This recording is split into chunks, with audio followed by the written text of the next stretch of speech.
دو چیزیں اہم ہیں. پہلی یہ کہ اگر ہم گناہ کر رہے ہیں ہمیں کیسے خبر ہو یہ گناہ ہے؟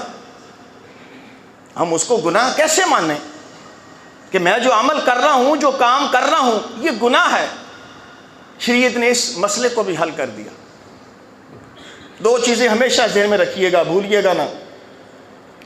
نبی علیہ الصلوۃ والسلام نے فرمایا الاسم، اگر تم جاننا چاہتے ہو گناہ کیا ہے، پہلا گناہ یہ ہے ما حاک فی صدرک.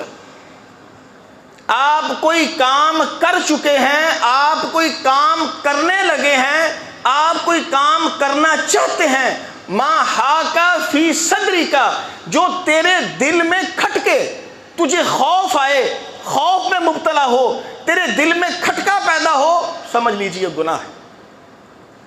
دکان پہ بیٹھے ہیں، مالک کا غلہ ہے، اس میں سے 100 200 500 اٹھانے لگے ہیں، دل میں کھٹکا ہے، مالک دیکھ نہ لے، پکڑا گیا، مار پٹے گی، چور کہلاؤں گا، سزا ملے گی، بدنام ہوگا، گندا ہوگا، دماغ میں آ رہا ہے. ابلیس کہتا ہے چھوڑ، تو نہیں پکڑا جائے گا، تو بڑا بہادر ہے، تیرے ہاتھ میں بڑی صفائی ہے، اور تو نکال، تیرا حق ہے، تیرا مالک ظالم ہے، تجھے تنخواہ پوری دیتا نہیں، تیرا حق ادا کرتا نہیں، اب ہم ایسے نہیں لیں تو اور کیسے لیں، کر چوری. ابلیس اس کو حوصلہ دیتا ہے، تسلی دیتا ہے، اس کا دل، اس کا ایمان اس کو کھٹکا دیتا ہے. یہ جو کھٹکا دے رہا ہے یہ اس بات کی نشانی ہے کہ آپ گناہ کر رہے ہیں. آپ کسی کی بہن بیٹی کے ساتھ گفتگو کر رہے ہیں، لچر پن میں گفتگو ہو رہی، بےہودہ گفتگو ہو رہی، چھپ چھپ کے گفتگو ہو رہی، دل میں کھٹکا ہے، امی کو نہ پتہ چلے، ابو کو نہ پتہ چلے، دکان کے مالک کو نہ پتہ چلے، بڑے بھائی کو نہ پتہ چلے، اس لڑکی کے گھر والوں کو نہ پتہ چلے، فلانے کو نہ پتہ چلے. اور ہم نے کیا نشانی لینی ہے؟ ما حاک فی صدرک. اللہ کے نبی نے فرمایا کوئی بھی عمل کرنے سے پہلے یا بعد تیرا دل کھٹکے، تجھے خوف زدہ کرے، سمجھ لے یہ گناہ ہے، یہ تو اچھا کام نہیں کر. وَيُخَافُ أَن يُتْلِيَ عَلَيْهِ النَّاسِ. اور دوسری اس کی نشانی کہ تو کوئی بھی کام کرنے سے پہلے یا بعد میں اب تو ڈرے کہیں اس کی خبر لوگوں کو نہ ہو جائے.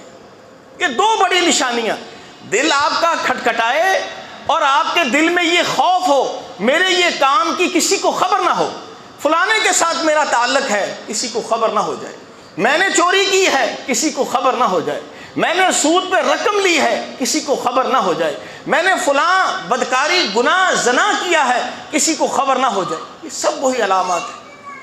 ان علامات کو میں اور آپ دن میں کئی بار کھٹکتے ہیں، کئی بار محسوس کرتے ہیں. اور اگر کرتے ہیں، اگر آپ کا دل کھٹکتا ہے، آپ کے دل میں خوف آتا ہے، تو یقین جانیے، حلفاً کہتا ہوں، یہ آپ کے زندہ ایمان کی نشانی ہے.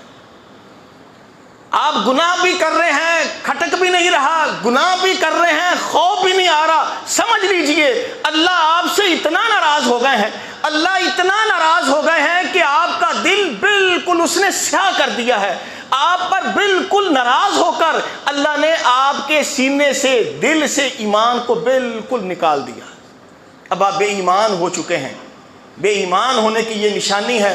اب آپ کو احساس ہی نہیں ہو رہا، آپ کو فیل ہی نہیں ہو رہا میں گناہ کر رہا ہوں. نہیں، بس ٹھیک ہے زندگی، جیسے میں نے آپ کو بتلایا کفار ہے، کافر کا ایک ذہن بن گیا ہے، بس زندگی ہے، ایک وقت ہے، 40 50 60 سالہ میری زندگی ہے، میں آیا ہوں، کھاؤں پیوں گا، موج مستی کروں گا، چلا جاؤں گا، بس ختم. نہیں، ہمیں نہیں یہ کہا. ہمارا دین، ہماری شریعت، ہمارا رب، ہمیں رسول ہمارا بتلاتا ہے نہیں، یہ عارضی زندگی ہے، قید خانہ ہے، یہ نہیں کرنا، وہ نہیں کرنا، یہ حرام ہے، یہ حلال ہے، یہ حلال ذرائع ہے کرو استعمال، یہ حرام ذرائع ہیں ان کو چھوڑ دو، جھوٹی بات نہیں کرنی، جھوٹ نہیں بولنا، فلاں فلاں. یہ ساری پابندیاں جب ایک ایمان والا ہے اس پر یہ لاگو ہیں، اس کو اس پر عمل کرنا لازم اور ضروری. اس لیے استغفار کریں، کثرت سے کریں، اللہ ہم سب کو توفیق عطا فرمائے، مگر اس کا حق ادا کریں، گناہ کو گناہ سمجھیں، اللہ سے پختہ عہد، پختہ وعدہ کریں کہ یا اللہ میں آئندہ سے یہ گناہ نہیں کروں گا، پکا وعدہ.